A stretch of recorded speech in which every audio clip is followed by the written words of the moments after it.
My name is Eric Welander. Welcome to my channel. Today I want to talk about 6 things on my wish list for HomeKit and smart home tech in 2021. Now, I did one of these videos in 2020, so I'll link that in a card or down in the description below. And my goodness, the channel has evolved and grown so much in 2020. I'm really excited for what 2021 will bring as well. So thank you to all of you.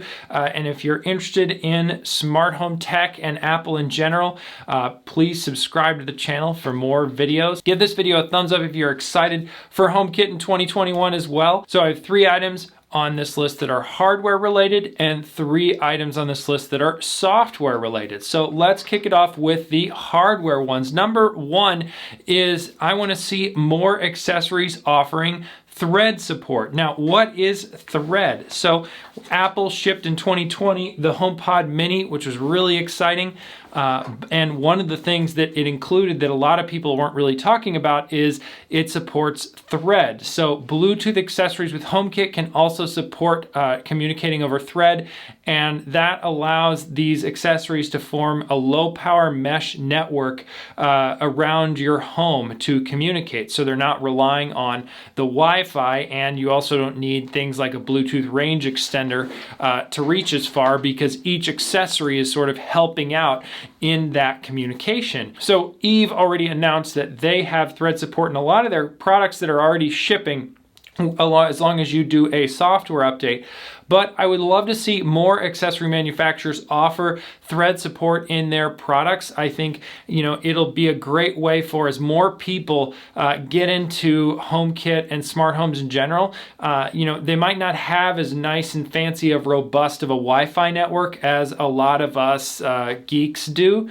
And so I think that having something like Thread is going to help make a lot of accessories more reliable than if, you could quickly overwhelm some of these junky routers from like your internet provider with tons of Wi-Fi based accessories, and then all these things just start dropping connection or not working as well because the network is just overwhelmed. And so that's something I think that will really help in the long term. And most importantly is that Thread is an important part of the Connected Home over IP Alliance that was formed to sort of offer support between different accessories across smart home ecosystems. So ideally in the future, your Nest and your Amazon and your Apple stuff can all talk to each other. And, let me know in the comments below if you want to have a more in-depth discussion about Thread. I do think it's an interesting technology, and if enough of you guys are interested in it, we can certainly make a video just dedicated to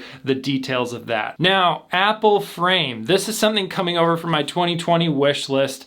And of course, in 2020, we got the HomePod Mini, but I still think Apple could do a phenomenal job of their own take on something like a Google Nest Hub or an Echo Show. One of these, voice assistants that also has a dedicated screen. I think that they could reuse some of the screens they use for their iPad products.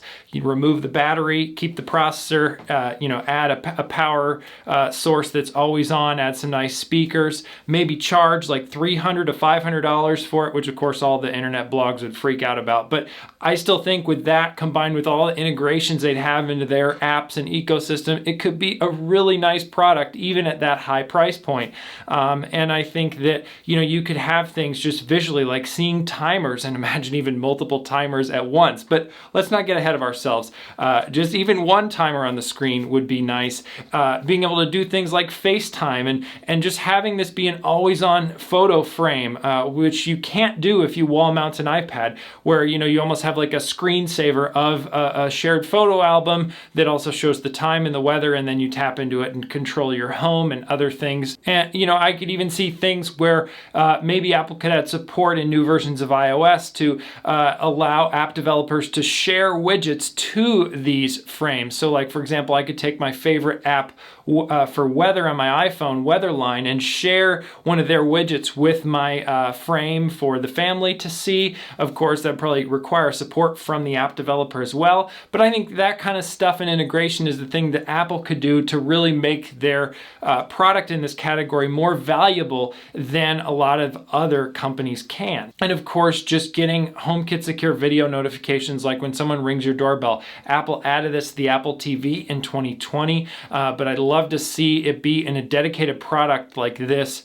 in 2021. You might not, have a TV in every room, and of course don't have the Apple TV on all the time. And, as I briefly mentioned, a lot of people do wall mount iPads and have great experience with those. I did that for a little while and ended up taking mine down because iOS and iPadOS just isn't built for that. I wanted some kind of a screensaver on there to show photos, and that's not built into iPadOS. And just, you don't need to set up things like Apple Pay probably on a built-in frame, and then you always have that badge and settings of random stuff you need to set up, and the springboard doesn't really seem to fit as well. That grid of icons on the iPad. So there's just a whole lot of things, and of course the iPad isn't meant to be plugged in all the time. So I think there are just a whole lot of layers there that just made that feel like a hacked together experience for me. And of course, Apple could do all of this kind of a product in software by having maybe some kind of family mode with the iPad where it could sort of tweak iPadOS to be more like this, but I really think that a dedicated product in this category could be really nice. So number 3, the last hardware related item on my list is that I want to see more options for mesh Wi-Fi networks. So I think if you live in a place that's bigger than, let's say, 800 square feet, you really need to start thinking about a mesh network if you're adding a lot of accessories to your smart home. As I was writing this, I counted up the accessories connected to my network, and it was 68. So I have 3 Eero Pros routers that are spread out throughout the home, and I think some kind of setup like that with mesh networking is really great. I really like Eero, but I just love to see more options and see those options come down in price. Right now, to get a good top of the line mesh network setup, you're easily spending $300 to $500 or even more money. And that's a lot for people to invest in their Wi-Fi, and it's not a very exciting upgrade a lot of times for people. So I would say if you're looking to get into smart home tech, consider upgrading your Wi-Fi is one of the first things you do because it'll be the backbone for a lot of your smart home stuff. So moving into the software part of my list, number 4, I would love to see Siri and the HomePod support some kind of an away or guard mode. Now, Apple helped catch Siri and the HomePod up with some other features that other smart assistants have by adding things like intercom in 2020, where you can announce things. And of course, Apple did their own creative take on that and integrated it with all of their Apple devices across your family. So that's pretty cool. But then I still think they could do a really good job with some kind of a guard mode where the HomePod's able to listen for things like smoke alarms and alert you, but then also combined with that, have away lighting where it's when the sun's down and it's not too late, it's randomly turning on and off lights that you specify as like away lighting lights in your home. I think that combination of things could be nicely packaged up in a set of features that would be easy for someone to turn on with a new HomePod. All you'd have to get is a HomePod and a handful of smart plugs, and you'd really have a lot more features than you have now, because you'd have smart alerts for smoke alarms and other alarms in your house potentially, and then this randomized lighting, which a lot of people have been setting up for years, even with just simple timers.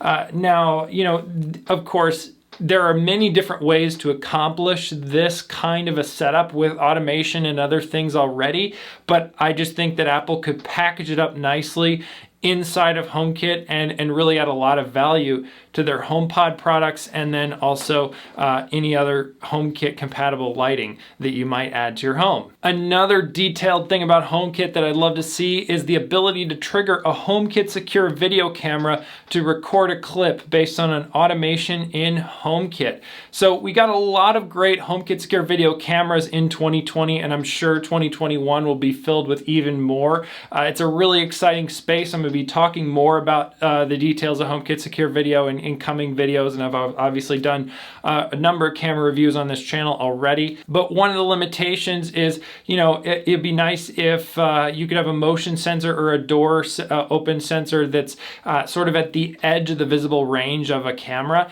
And if that is triggered, then it could trigger recording immediately on the camera if the camera's not recording already. You can already do this kind of automation within certain home security systems like the Abode system that I use, but of course that needs to be with just the Abode sensors and Abode cameras.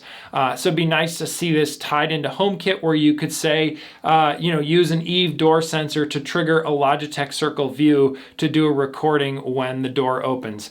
Stuff like that I think would be really nice to add to HomeKit and really add some more value to HomeKit Secure Video. Now, in 2020, we got a really great improvement to switching rooms in the Home app on the iPad and Mac with the addition of the sidebar and having your rooms listed out there. But on the iPhone, it's still up at the top of the screen. So you have to reach to the top of your phone to get to the room menu. I'd really like to see Apple bring that maybe as a long press down on the Rooms tab, so it like pops up the menu there. But basically, just a way that you can get to rooms without having to reach all the way to the top of your phone. The other thing there too is that they've crammed, you know, rooms, and then below that some things like editing that particular screen, all in that one menu, which makes it hard to find. And so I think kind of split, you know, removing the rooms from that little home icon at the top, I think would be really nice, and just moving it to somewhere on the bottom of the screen where it's easier to tap. Of course, there are many different little things you could pick at with the Apple Home app, and of course, there are many different third-party options of apps that, you know, present your smart home in different ways. But obviously most people are going to use the Apple Home app, and I think a lot of people are going to want to be switching to a specific room. So it's a common thing that I would love to see Apple make better on the iPhone. So again, give this video a thumbs up if you're excited for HomeKit and smart home tech in 2021. Subscribe to the channel if you aren't already to catch more videos about smart home tech and Apple in general. Thanks so much for watching, and I'll see you in the next one.